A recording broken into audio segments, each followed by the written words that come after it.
Hey guys, first regards in here, I'll be talking about Weekly Hard Stratagem number 43 in Space Marine 2 patch 13. Now, this week is definitely harder than last week for most players. We are on Reclamation this time around with the battlefield conditions Harvest of Vitae. You have no contested health, and executions restore a fixed amount of health. Butcher's Gifts, executions heal team members in a 7-meter radius for 20% health, but do not heal you, and stims are unavailable. And most importantly, twice the foe, there are twice as many Terminus level enemies. So having double boss spawns with no contested health, that sounds pretty bad. And also there are no stims here, so you really kind of have to play around your executions to get your HP back. But keep in mind, guys, that on Reclamation, we do have Tyranid Primes at the end, and Tyranid Primes, they do take up one of the potential boss spawns in the map, which means that the twice the foe modifier only has the potential of triggering a single time, and that means you can only run into like a double Carnifex, a double Neurothrope, or a Neurothrope and Carnifex a single time, if at all, because there's no guarantee that you will find a Terminus spawn on the mission for the Primes in the first place. Now, how do we get past having no contested health? Well, there are a couple ways to do this, but I think the best build for this one, to be honest, is once again the Pyreblaster, or maybe even the Pyrecannon, because these weapons do not need contested health to function at max capacity, making them a very powerful choice for this mission. And also being able to remove things like the Hormigons at the end of the mission on the Tyranid Prime boss fight is really helpful for your teammates. So I'll be going into that now. Now, I did mention before that the Crack and Penetrator rounds perk here, this will apply the 50% body shot damage to your burn if you swap to a bolter weapon. So I'll be doing that today because it's just kind of hilarious. They'll probably patch this like next patch, but to be honest, who knows, because Crack and Penetrator rounds has been broken for like 2 patches now. They might just leave this in the game forever, and honestly, it's not like the worst thing ever for the game's community, so I don't think it's really that big of a problem. Now, the weapon we're using today is, of course, the Pyreblaster with the Venting Speed version. The Venting Speed version is by far the best, in my opinion, because being able to fire Pyreblaster off for longer is just way better than more ammo here, especially since we take the Emperor's Vengeance perk anyways, and this pretty much solves all ammo economy problems in the first place. Now, for the perk tree here, I do start off with the perk Improved Fast Venting, moving here into the perk Eternal Flame. Burning time increases by 25%. We are going for full burn here. Alternatively, you could go down here for stuff like Flame Purification, but for this build, we just want burn damage. So next perk is Potent Flame. Into the perk here, Flame Ascension. Burning 5 enemies restores 1 armor segment. The cooldown is 30 seconds. This is a really powerful perk effect because the Pyreblaster's contested health recovery is not really that high at all, so having an option to get armor back built into the weapon is very strong for you, so great perk here. Next perk is Potent Flame for even more burning damage. Then we go down here to the perk Flash Burn. Enemies at a distance of less than 10 meters take 20% more damage. Then we go up here for Resilient Flame, and of course Pure Flame for 15% more burn damage and direct damage decreasing by 50%. Now, because we don't care too much about the direct damage, that opens up a ton of opportunities for us for stuff like Secure Stockpile, Heightened Vigor, and other options like that, instead of taking like Balanced Distribution, Relentless Pursuit, or Aligned Aim. So pretty good option for us overall. And also the perk here, Resilient Flame, charging time decreases by 75%.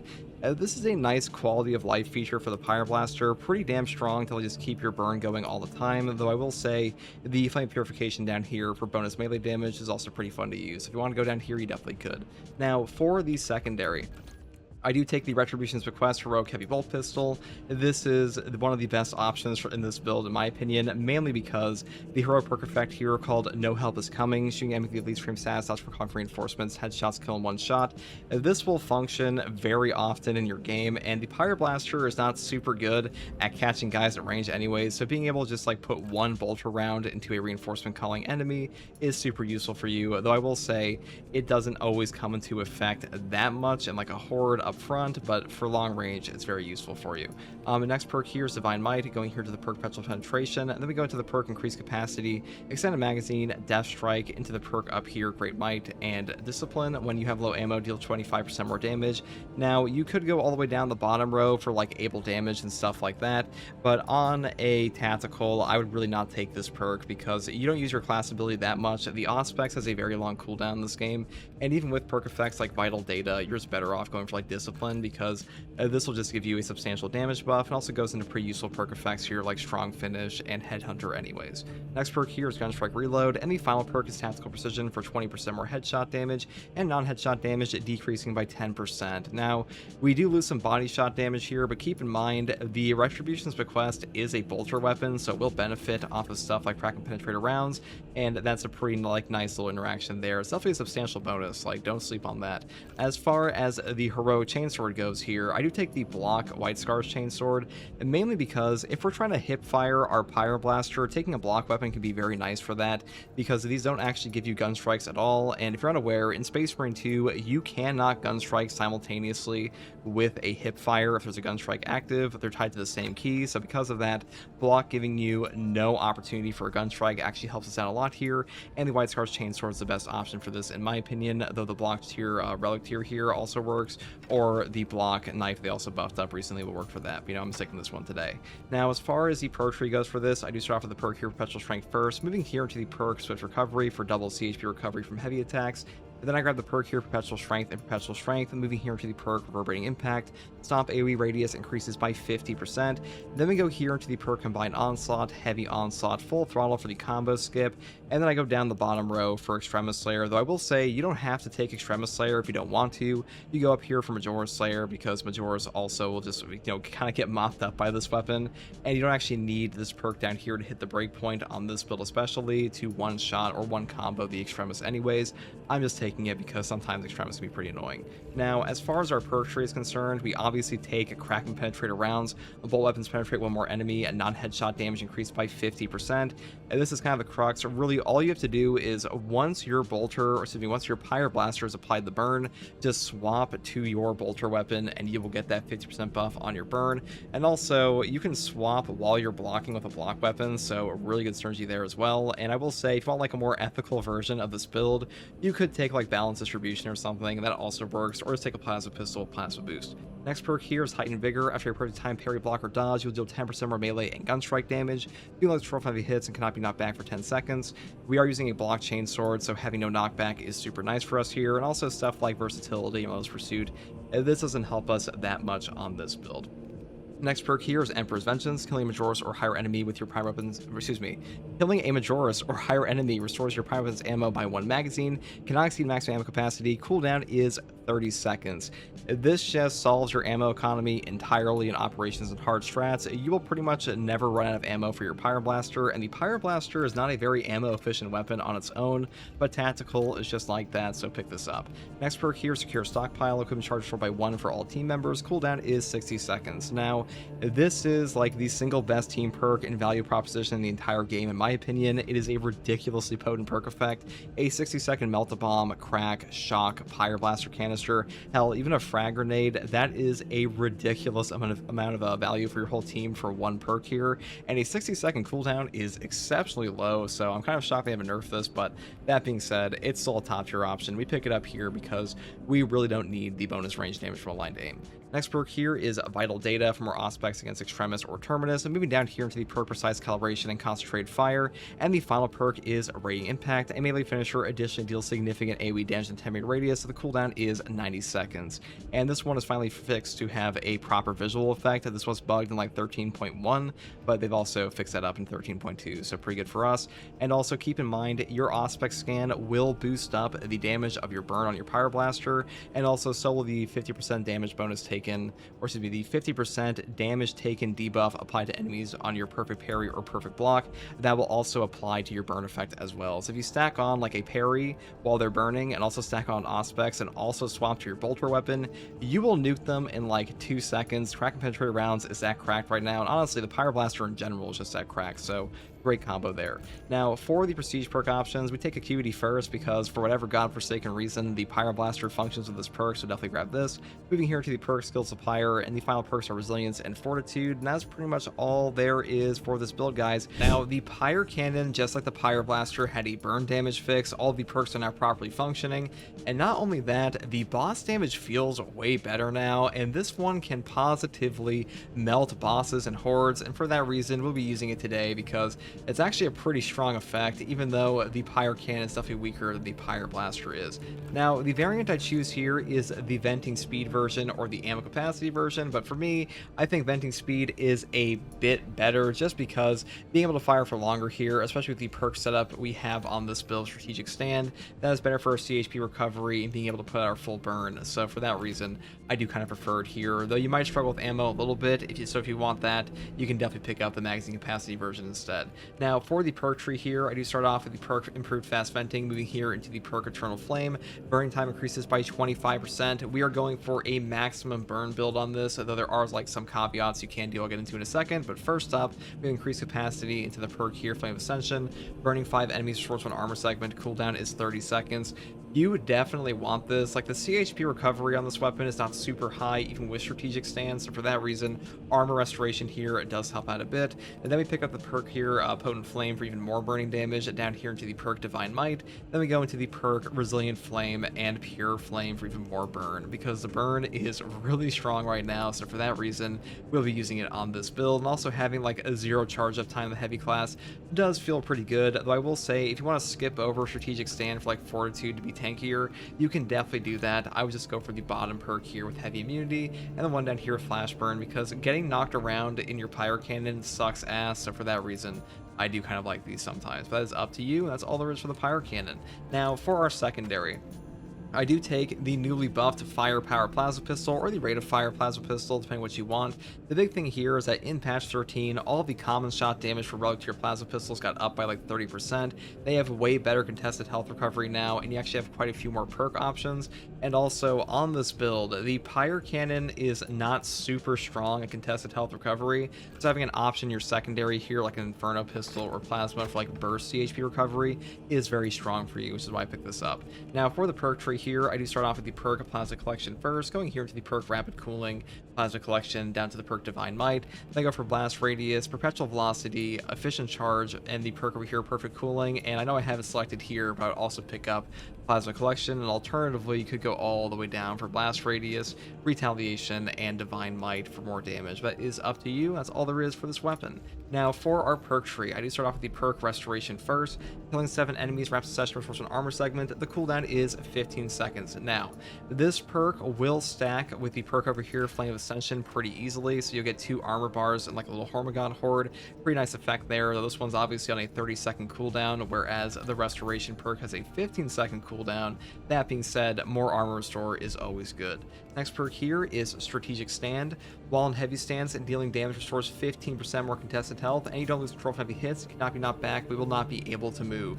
Now, not being able to move really does not matter on the heavy stance at all. All you have to do to move is just exit your heavy stance, and also the no knockback here is life-saving, and the more contested health recovery is also very nice. Next perk here is Versatility. After switching weapons, your secondary weapon does 20% more damage. Now, this will pretty much be up 24/7 on your Plasma Pistol, and you may be wondering, why am I not taking Overwhelming Power here?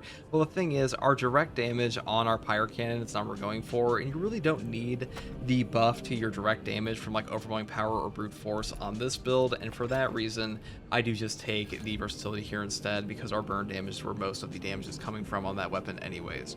Next perk here is Additional Supplies. Ammo capacity for all team members' primary weapons increases by 25%. This is a must-take on the Pyrecannon, in my opinion. The Pyrecannon is not very ammo efficient at all, so I would definitely pick this up. This also makes your triggers of your Auxiliary Reload perk down here much better, so for that reason, it's a very valuable option. If you really don't want this, if you're playing in a group, you could pick up like Encompassing Aegis or like the Forbidden Bonds of Brotherhood, but that being said, it's up to you. I'm just taking this. Next perk here is Consecutive Execution. Killing 7 enemies and Rapid Succession restores equipment charged by 1.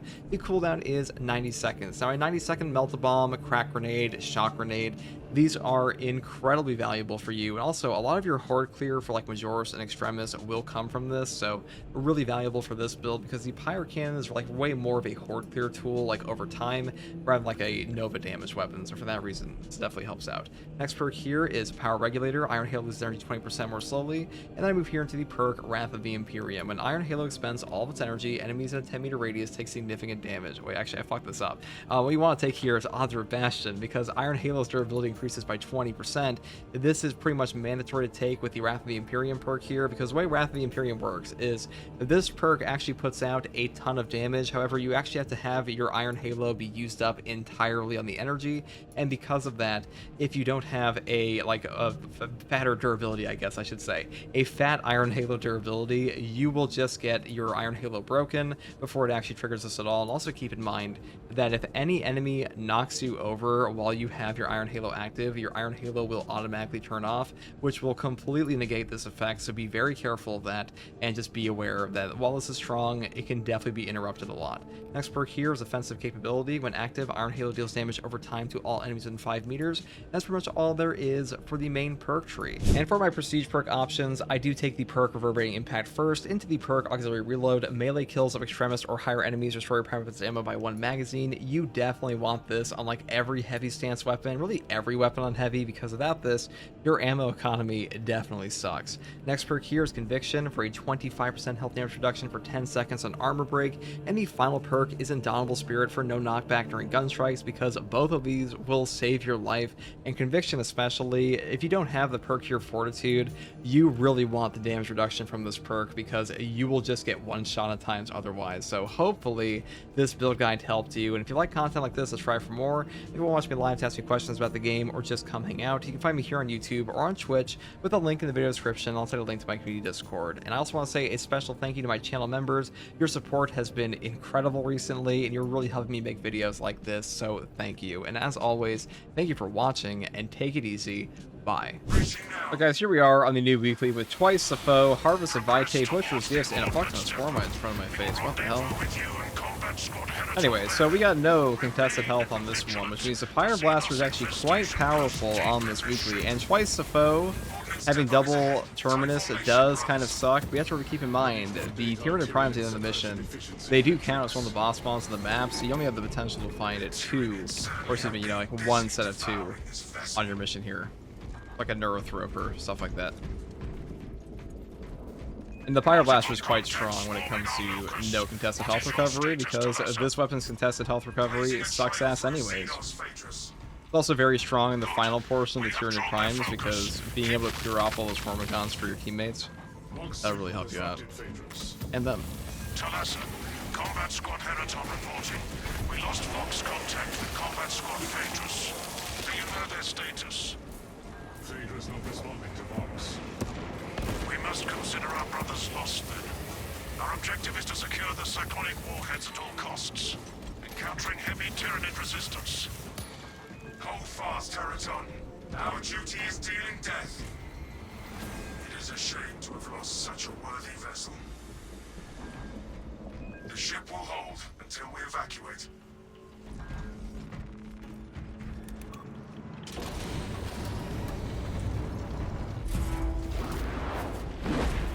Prime variant Tyranid warriors. Naval-grade macro weaponry. It is tempting to fire these cannons at the nearest Xenos vessel.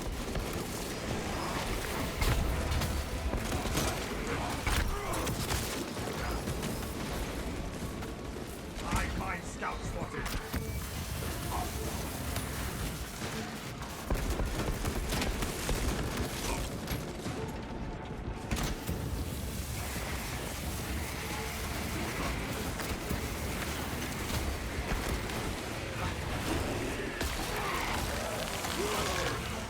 I am not target practice. Mark that low before it calls for reinforcement.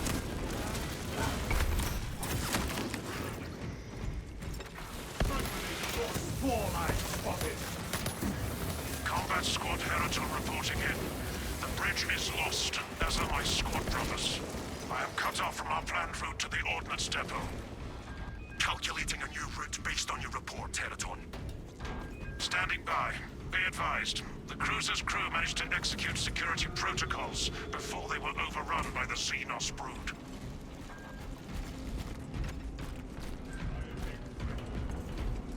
Alright, let's check here. Waiting on you. My ceramite armor. So if you don't get the puzzle up in this area, you don't actually get, or excuse me, you only get one puzzle per portion of this mission. So if you don't get the puzzle here, you get the next portion, and vice versa. Thank God the generator portion is actually not too bad with teammates. That shit usually takes forever. And all you have to do to trigger your burn here when you're trying to get like maximum damage off on your unethical Pyreblaster build is just apply burn like this and just swap to your secondary. It doesn't really matter for Hormagaunts, but on the other guys, it doesn't really matter. Combat Squad Octavio reporting in. Alright, so Cyclonic that armament rolled. secured for now. Talasa, you are nearing the reactor cooling hole. The portal is conditioned when you arrive.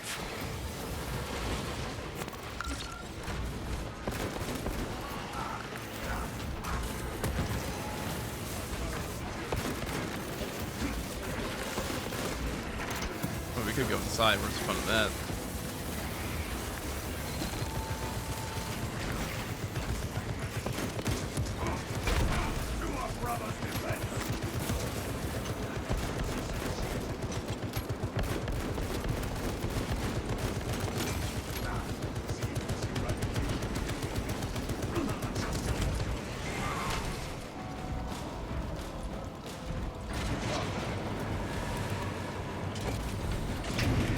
The red cape with the Ultramarines colors has insane drift, this guy says. I definitely agree.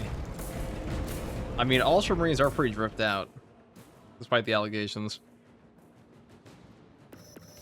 Battle. The scale of the Xenos infestation is worse than we thought. All squads, we have updated our battle stratagems. Peraton, reinforce Octavio and protect the cyclonic armaments. Talasa, your new orders are to destabilize the reactor, cause a temperature spike, and the Tyranids may redirect their assault to you, buying Heraton and Octavio some time to prime the armaments. When you reach the reactor's cooling console, disable the emergency blast shields.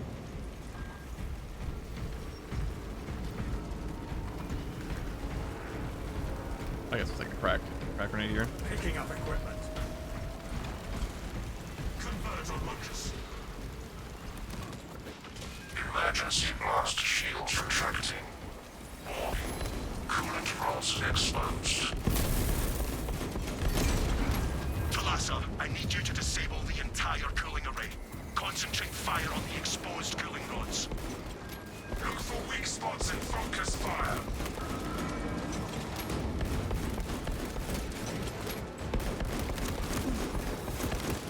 Second wave headed toward us.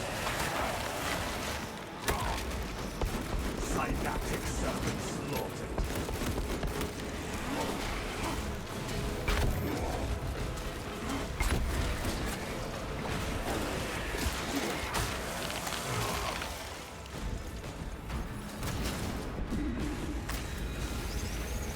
Do I resemble a foe? No! When one falls, we all rise in retribution. Identify blockages and remove Xenos organisms. Repulsive.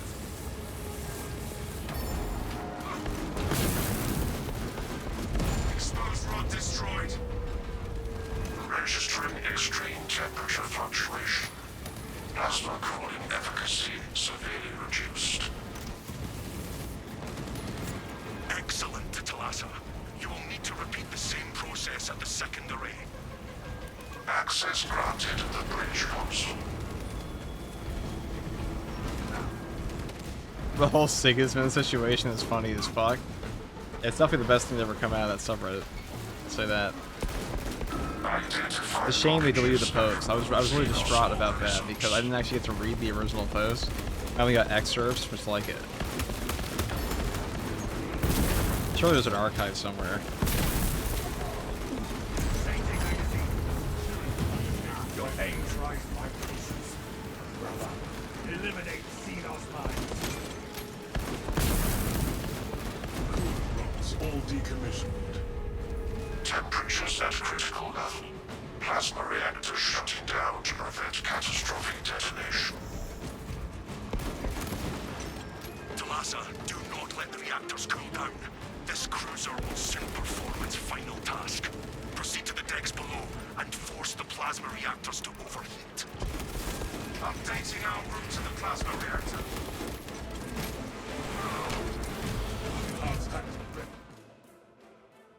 I'm the biggest noob, but my hands are so sweaty, dude. It ain't about being good.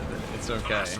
Have you received word from our brother in Also, Combat Harvest of Squad Vitae Territory? is kind of like diabolical if you get caught on a Hormigons swarm and use like a balance weapon. So I wouldn't feel too bad. Has been through this sector, but we have heard nothing from Paraton. Understood. Be advised. I didn't open the lobby to flame randoms though, so With the overheating reactor, it does not matter, brother. Tyranids will refocus their efforts. This is ill-advised, Talassa. If you do not break the reactor to detonate, the cyclonic warheads will be wasted. Combat Squad Octavio will redouble our efforts to draw the Tyranids away from your position instead. That's where the Pyreblaster performs.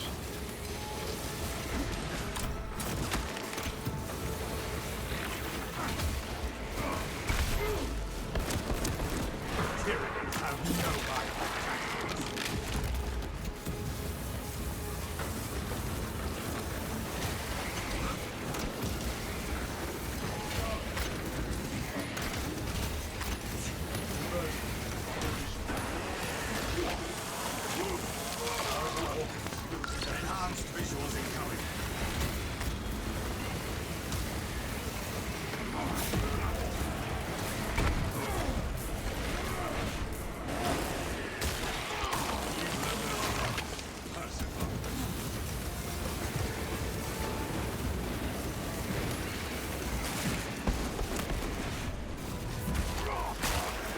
Until we serve again.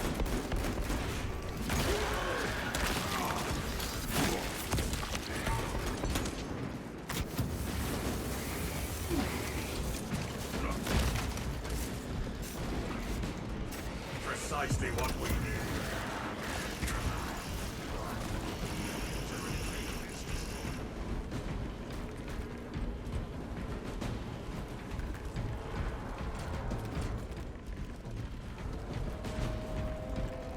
We'll see. We have a couple more boss spawn. We have one more boss spawn potential up here. But you know, when you have twice the foe, there's no guarantee. And I've actually found that pretty often it doesn't give me the boss spawn sometimes, so. You always get the Tyrant Primes, but just because you have this modifier does not mean you're going to get a guaranteed permanent spawn in the mission. You must destabilize the plasma reactor. Our brothers from Phaedrus and Heraton shall not have died in vain. Reactor chambers within reach.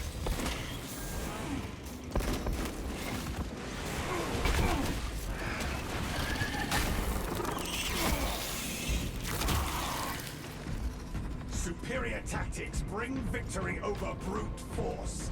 The Codex demands it.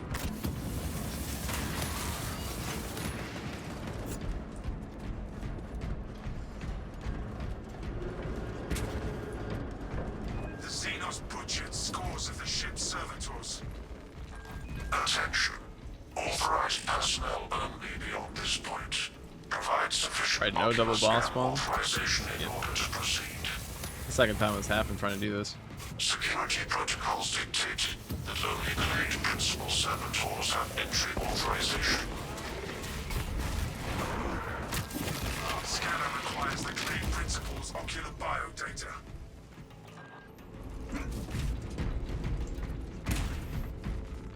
Ocular biometrics elude us, brothers. Anyone find the claim principal?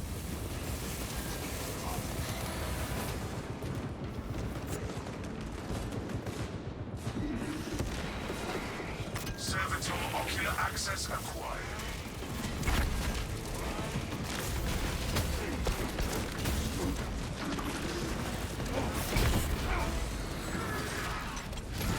Race Tyranid onslaught.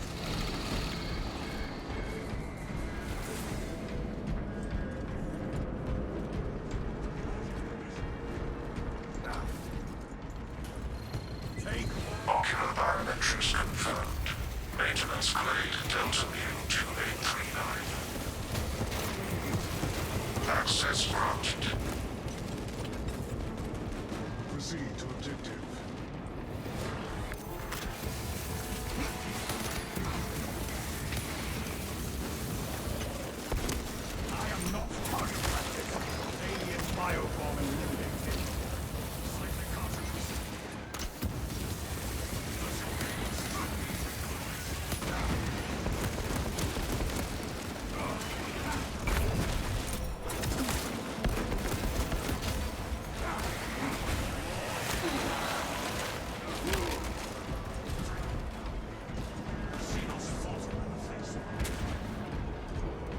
primary objective ahead.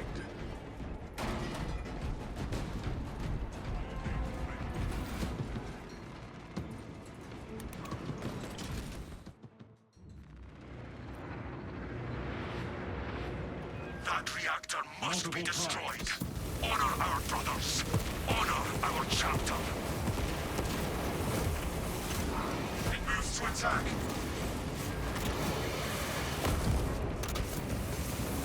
Target.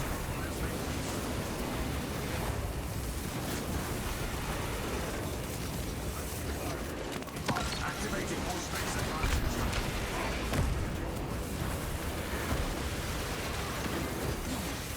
About the Pyreblaster really helps out, because getting rid of the Hormagaunts like this for your teammates, very important.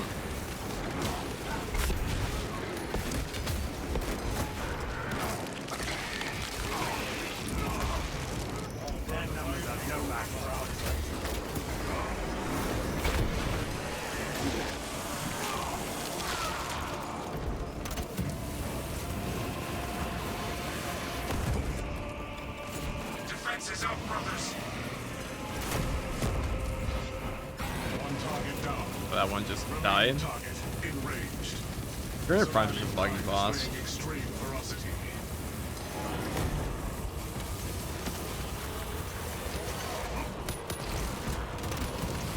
Executing countermeasures. See, perfect. Scanning.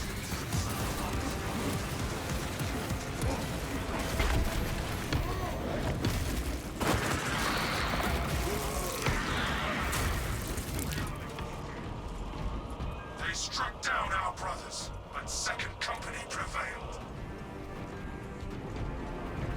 Now, engage the console to cripple the reactor. Hey man, I want to butt test for you. What's the best build for melee tactics? The heavy heroic chainsword, the heavy heroic, you mean like the double-edged one? That one sucks ass on attack. I don't even use that on him. Probably the worst weapon. Probably the worst chainsword attack, to be honest. Very slow. You doesn't really get a lot of benefit out of it. Caution advised. Reactor critical to Lhasa. Disengage. Kinda sucks we didn't get the double boss spawn here. What are you gonna do? Countdown is running low. Lhasa, we're tracking your signatures. Octavio and Heraton Leader already on board. Our brothers prevailed.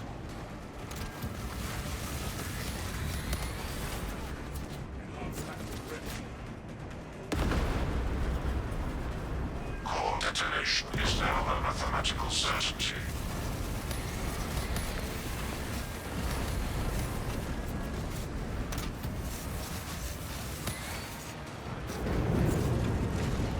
Approaching egress point.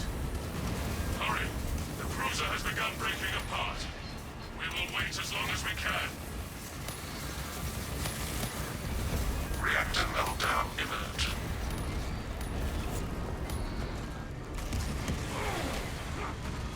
That's all there is to it. This one's pretty easy with Pyreblaster. Like most things, it's pretty easy with Pyreblaster, Get but us away. Brace for turbulence. once you get rid of Hormagaunts, If not for your valor, I mean, Talazar, getting your HP this robbed by operation Minoras in this game is pretty common. loss for the Imperium. The loss of our brothers weighs heavily on us, Captain. This hard-fought victory cost us dearly indeed. The wrath of Espandor's retribution shall rip into the Tyranid fleet with searing, bitter fury. Our honored dead take solace that they have been